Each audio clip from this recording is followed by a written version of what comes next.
En realidad no sé cómo es el socialismo, pero sí te puedo decir que si este socialismo le quita a los ricos para darle a los pobres, es mentira. Este socialismo en Venezuela le ha quitado a los ricos para ellos mismos.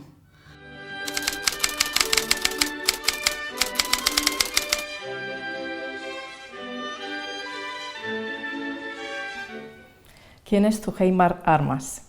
Suheimar Arma es hija, madre y esposa. Tengo 3 hijos, el mayor Neomar Alejandro Lander Armas, Paola y ahora Alan. El Neomar Alejandro fue asesinado durante las protestas del 2017. Debido a eso tuve que, ya después de casi 2 años, salir de mi país. Estaba recibiendo ya amenazas del gobierno. Sigo trabajando por la libertad de Venezuela para poder que mi hijo pueda tener justicia. Mi familia siempre hemos sido opositora. Siempre habíamos asistido a los llamados de la oposición. Yo subía con mi sobrino y mi compadre y unos compañeros a las marchas. Él se graduó a los 16 años. Un día me dijo que quería subir conmigo, me lo llevé y ya después que me lo llevé el primer día ya no hubo manera de verdad de decirle que no fuera. La represión era tan brutal que él decía, mamá, o sea, no entiendo cómo una persona que es venezolana, que somos hermanos, no de sangre, pero sí de hermanos del mismo país, hijos de la misma Venezuela, cómo nos pueden reprimir tan fuerte. Y él me decía, no, mamá, tranquila, que a mí no me va a pasar nada. De verdad que yo aún viviendo todo lo que se vivía el día a día en las protestas, nunca me pasó por la mente que Neomar podía ser uno de las personas que mataran allí.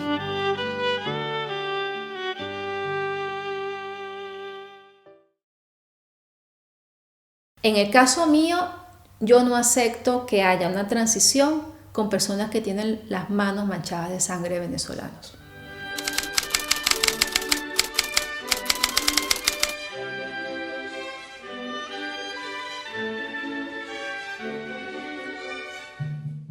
En cadena de televisión, de radio y televisión, durante 2 horas me acusaron de traición a la patria.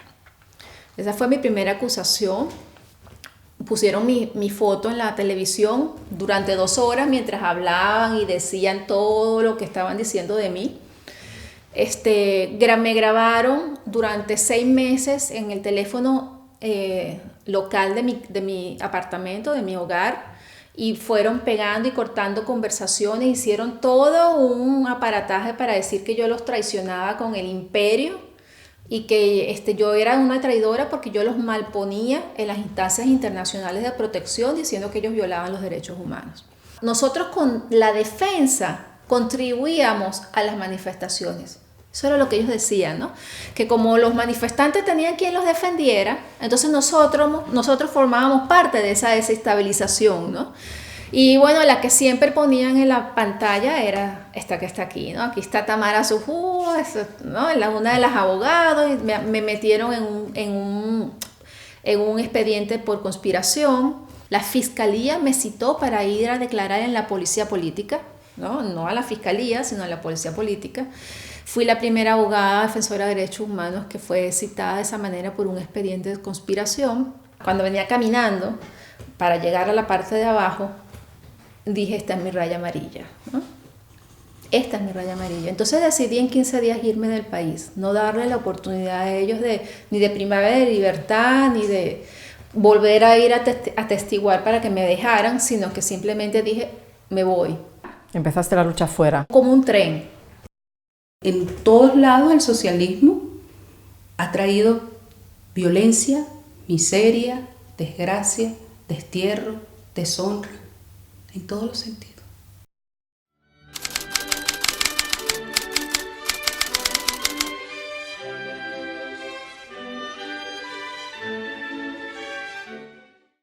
Nos acusaron de un delito que es instigación a la rebelión y contra decoro militar.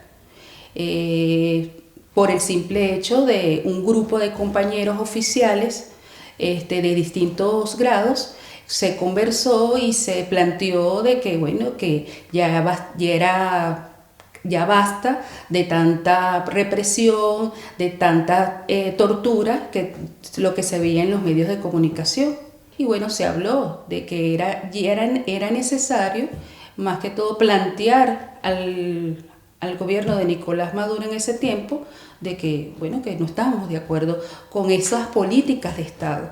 Lamentablemente aquí no hay ningún tipo de Estado de Derecho, se violan los derechos humanos y me dan el día 4 de mayo, me entregan un oficio que ni estaba firmado ni por un general, estaba firmado por un sargento, en la cual me tenía que presentar al DIGESIN como comisión de servicio. Cuando llego allá a la comisión de servicio, me permiten la entrada e inmediatamente me mandan al piso 4, que es del edificio del DIGESIN, y está el general, en ese tiempo, Hernández Dala, en la cual me para firme y me grita y me insulta de que soy una traidora y que me van a llevar al INOF si yo no testifico de lo. Y yo le digo, bueno, pero es que yo no he hecho nada. O sea, yo simplemente he hablado, he criticado todo lo que está haciendo el gobierno por los estudiantes, por la protesta, por la represión que hay. En el juicio, luego nos hicieron presentar a la semana, nos presentaron ante el juez de control, que es la teniente coronel Thais Larixa, y en el cual sin ningún tipo de pruebas, ni ningún elemento incriminatorio, nos pasan a juicio. Me comentabas que tus abogados, tu hermano Carlos Salazar, que además tuvo que huir a Estados Unidos a raíz de tu caso, junto con Gustavo Limongi, hablan sobre la sentencia y comentan que es como una defesio. Sí, una defesio, y fue un linchamiento judicial porque en ningún momento hubo elementos, hubo pruebas, fabricaron, construyeron delitos, no hubo elementos probatorios para que nos culpara. En el INOF me pegó mucho, por lo que te digo, por la soledad. Al momento me quebré, de verdad que en un momento llegué hasta quitarme la vida, pero muchas veces por mi hijo, por mis principios y por lo que yo pensaba, yo decía, no, yo no puedo estar equivocada.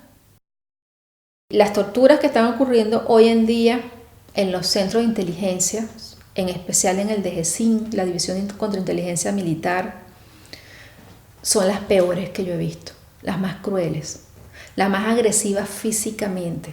Una de las cosas que nos hacía era la supresión del sueño. En las noches colocaban una sirena, ¿verdad?, en una camioneta y la colocaban toda la noche. Una vez hubo una crisis, como casi un motín por falta de agua, y se les veía y se les sentía como se les pegaba. El que pedía agua se les castigaba.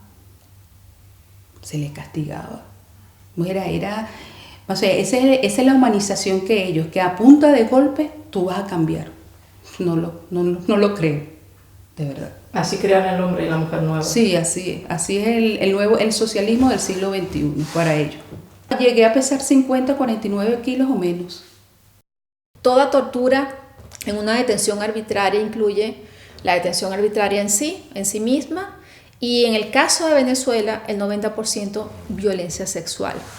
Una de las cosas más aberrantes fue que en las noches, cuando nos hacían resquisas, y a mi persona, me desnudaban completamente y con la linterna me alumbraban y casi me metían la linterna dentro de la vulva. Cuando no consiguen al militar por el que fueron o al civil por el que fueron, se llevan al padre, a la madre o a los esposos.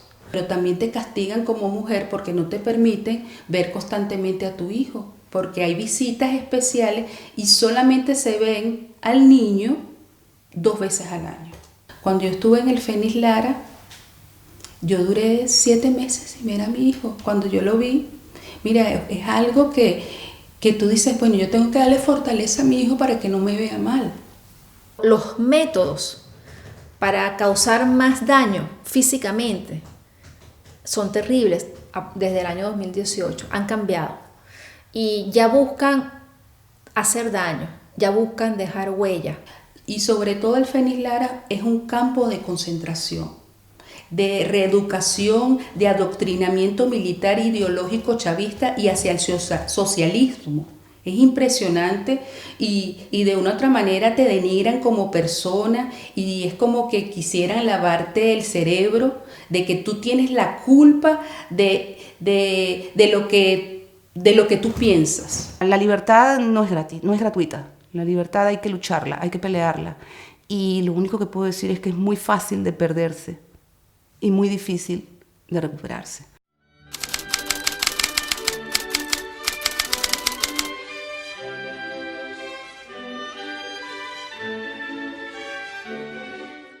Se escuchan historias muy difíciles de digerir, venidas de tus hermanos, porque son, al fin y al cabo, son eso, tus paisanos, tus hermanos, la gente con la que has compartido toda tu vida, que comparte tu idiosincrasia, tus gustos, tu cultura. Y llegar luego y encontrarlos aquí, teniendo que comenzar de cero, venidos de un país donde los persiguen, del que huyen por falta de alimentos, por falta de medicinas, por falta de agua, por falta de luz, es verdaderamente dramático, es duro, pero tenemos la carga de ser muy fuertes y de inyectarles esa energía y esa buena vibra a ellos para que sepan que siempre se puede empezar de nuevo. Venía la Policía Nacional, el SEBIN venía detrás de mí y así fue varias veces. Entonces ya eso sumado a la crisis, yo decía, bueno, ¿qué educación le puedo dar yo a Paola? Yo no puedo enfrascar a Paola en esto si no le veo luz. O sea, yo puedo continuar, si yo estuviera sola, yo continuar en mi país. Hay una cosa que sentimos los que somos exiliados políticos, ¿no? Que es que no quieres sentirte ni inútil ni deprimido. Y para no sentirte ni inútil ni deprimido, vas con más fuerza porque estás afuera, tienes seguridad, te están brindando apoyo. Yo desde que salí de Venezuela no he descansado. ¿Cómo es la vida de un exilado una vez que llega en España? Un poco cuéntanos el proceso, los meses que tardan, cuáles son los pasos brevemente. El proceso lo pinta la ley de verdad de una manera muy sencilla, ¿no? Luego en la práctica pues les atrapa la burocracia. Durante los 6 primeros meses es imposible que trabajen, lo cual implica que no se pueden ganar el pan. Yo no me vine para acá porque yo quería vivir bien. Yo no me vine, a mí me trajeron prácticamente. Y yo creo que esa espera de 6 meses para que te den el permiso de trabajo y que una ONG te mantenga, eso es lo peor que puede haber. Por otro lado, pues también hay complicaciones ya no solamente desde el punto de vista del trabajo, sino de muchas ayudas sociales que parece ser que colocan en mejor posición a quienes tienen, entre comillas, un poco más de poder político. Lo peor que le puede pasar al ser humano que se tenga que ir de su país por cuestiones de esta y llegar a un país es como llegar a la nada. Empezar desde cero es algo fuertísimo. Mi hijo ya está estudiando, ya solicité protección internacional y estoy esperando. Y bueno, pero una de las cosas que más quiero es empezar a trabajar, independizarme. Todos tenemos la responsabilidad de mantenernos libres o de rescatar la libertad que tanto cuesta alcanzar. Yo quiero ser parte de esas voces para que mucha gente conozca realmente cómo se está conformado el socialismo, o sea, que a través de él, desprecia la libertad individual. Yo lo único que pido es la libertad, porque no puedo pedir justicia. Mientras esté este gobierno yo no puedo pedir justicia. Y hasta donde pueda, hasta donde esté a mi alcance, lucharé por la libertad de Venezuela para que se pueda hacer justicia.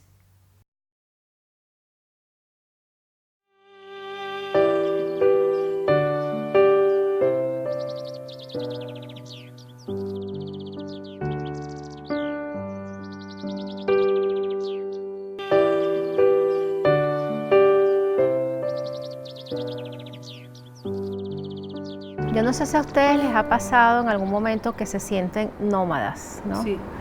Que no son de ningún lugar. Esa es una sensación que yo tengo desde que estoy en el exilio, que no pertenezco a ninguna parte donde voy, ¿no? Que no, porque uno tiene el corazón allá, ¿no? La mente, el alma y el corazón, lo que falta es el cuerpo. En Venezuela me robaron, estuvieron a punto de matarme, me amenazaron, se me metieron en mi bufete, me señalaron de parte del gobierno en su día. Bueno, hay una anécdota, yo porque tuve que irme por los caminos verdes, por las trochas, solamente llevaba una maleta a mi hijo y una maleta yo. Y en el momento de pasar el río de Cúcuta, recuerdo que lo único que se llevó mi hijo, que yo le dije, bueno, llévatelo, fue el Xbox. Y me causaba a la vez dolor y a la vez gracia, que él pasaba el río y lo tenía arriba de la cabeza, ¿no? Y pasaba y yo iba adelante y yo diciendo, bueno, si se le cae, Dios, vamos a ver qué pasa. Y yo veía que mi hijo pasaba ese río como diciendo, voy a pasar, pero yo no me voy a caer, ¿no? Esa lucha de que... Y cuando llegamos y me estaba esperando una persona y me dijo, ¿estás en tierra colombiana? Bienvenida a la libertad. Yo volteo a mi hijo y me dice, lo logré, lo logramos. Y yo digo, claro que sí, y lo abracé y lloramos juntos. Han dejado de respirar por minutos debido a las torturas y han sido sometidos a la reanimación cardiopulmonar en el mismo lugar donde lo estaban torturando para luego seguir torturándolos. Pero también llevamos numerosos casos donde las víctimas han sido asfixiadas con bolsas plásticas y gases tóxicos que se han desvanecido en varias oportunidades. Esta es mi primera rueda de prensa después de la muerte del capitán Rafael Acosta. Debo confesarles que yo llevo muchos casos de tortura. He trabajado 18 años recopilando testimonios y el caso de Rafael Acosta me afectó. Y me afectó porque no solamente llevaba el día a día con la esposa de la denuncia de la desaparición, pasó 8 días desaparecido, bueno, sabíamos que desaparecido entre comillas, que podían estarlo torturando terriblemente junto con el grupo de personas que agarraron. Y el día que lo presentaron en tribunales y que nos contaron las condiciones en las que llegó, el capitán llegó moribundo a los tribunales, y al día siguiente me tocó decirle a la esposa que había muerto. Bueno, estos son el nuevo grupo de militares, fueron los primeros militares privados de libertad en el 2014. Ahorita están privados de libertad. Yo tuve la oportunidad de salir de la garra del régimen y bueno, está el general Osvaldo Hernández, el coronel César Delgado, está Chiquinquirá, está Ascanio y todos ahorita privados en libertad, unos en La Pica, otro en el hospital militar y otro en policía militar. Todos, la mayoría distantes de sus familiares, que muchos dicen, no lo visitan frecuentemente por la situación económica que están y además, como dice, o le llevo comida o lo visito. Bueno, este es un dibujo que hice en el Fénix Lara, en el momento porque en el Fénix Lara lo que yo hacía era puro leer, pero llegó una nueva directora y me quitó los libros y solamente me quedó un lápiz y un blog. Una de las peores cosas de los testimonios que yo he recolectado de las personas que han estado aislados, en aislamiento o en confinamiento prolongado, es lo que narran, lo que yo te he escuchado a ti decir, de que llega un momento en que el silencio te ensordece, la soledad te abruma. Sí. No escuchas, no ves a más nadie, y además de eso, a lo mejor tienes la luz blanca prendida las 24 horas del día, no tienes reloj, no sabes cuándo es de día, cuándo es de noche. Yo cuando llegué a arresto domiciliario, yo no sabía nada de lo que estaba pasando con mi caso. Para mí fue una sorpresa y cuando yo vi los recortes de periódico, los videos, mi madre hablando en la Asamblea Nacional, denunciando lo que me estaban haciendo, yo dije, mi mamá es una guerrera, de verdad que mi mamá es valiente y Dios me la bendiga siempre. Y ahí esa foto ella me dice que ella en ese momento estaba dando una rueda de prensa, diciendo de mi caso, y casualmente después que terminó la rueda de prensa todavía quedaban algunos periodistas y le llama a mi hermano y le dice a mi mamá, la idea la acaban de trasladar hacia Barquisimeto a 5 horas donde estaba anteriormente en el INOF, y mi mamá cayó en llanto. ¡No más, hermano! ¡Tu lucha no fue en vano! para Prensa Unida escuchamos el movimiento estudiantil con la consigna de Neomar, hermano, tu lucha no es en vano, y eso en honor a Neomar Lander, joven de 17 años, caído acá al principio de la Avenida Libertador en el municipio Chacao. Ya entonces de esta manera continúa la movilización del movimiento estudiantil convocada el día de hoy. Neomar murió un miércoles 7 y el jueves 8 se hizo una vigilia. Cada vez que veo esa vigilia de verdad que me sorprende, no sé de dónde salió tanta gente. No sé qué tenía o tuvo o tiene Neomar que ha transmitido tanto. No es nada más allí en Venezuela, mira, en Nicaragua, en Colombia, o sea, yo creo que la muerte de Neomar, el mensaje que él dio cuando él dijo que la lucha de poco vale por el futuro de muchos, eso trascendió muchísimo. Bueno, yo cuando estaba, pues, me enteré de la muerte de Neomar, yo estaba en arresto domiciliario, te lo digo que lloré, porque de una manera sentía vergüenza, me sentía hasta culpable, cómo las Fuerzas Armadas se convirtió en esbirros de este narcorrégimen, y pensar que detrás de ese uniforme hay un padre, hay una madre, hay un hijo, y detrás de ese uniforme somos pueblo, somos parte de la sociedad, y ver cómo se transformaban entre estudiantes indefensos con escudos de cartón, y ellos disparaban sin ningún tipo de remordimiento. Mira, yo sentí vergüenza, indignación, impotencia, y lloré muchísimo, porque yo digo, así como ese muchacho lo mataron, más adelante quizás mi hijo pueda salir, o los hijos de las mismas personas que están cansadas de esta dictadura, de esta narcotiranía. Y de verdad que me sentí asqueada, muy asqueada. La muerte de Neomar, como tú dices, causó mucho impacto porque Neomar era muy conocido. Sus apariciones en las redes, las fotos que él sacaba, los videos que él sacaba, era un joven venezolano poniendo el pecho limpio, con un escudo, con una máscara, pero sin más nada que valentía.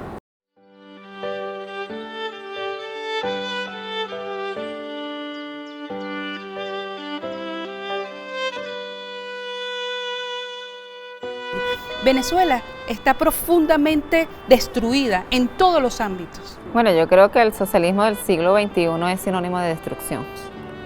A mí como mujer me marcó muchísimo como madre. El socialismo me arrebató lo más preciado para una madre. Es un hijo y lo digo y lo mantengo, el socialismo es sinónimo de destrucción. Y Dios bendiga la libertad en Venezuela. Que venga pronto.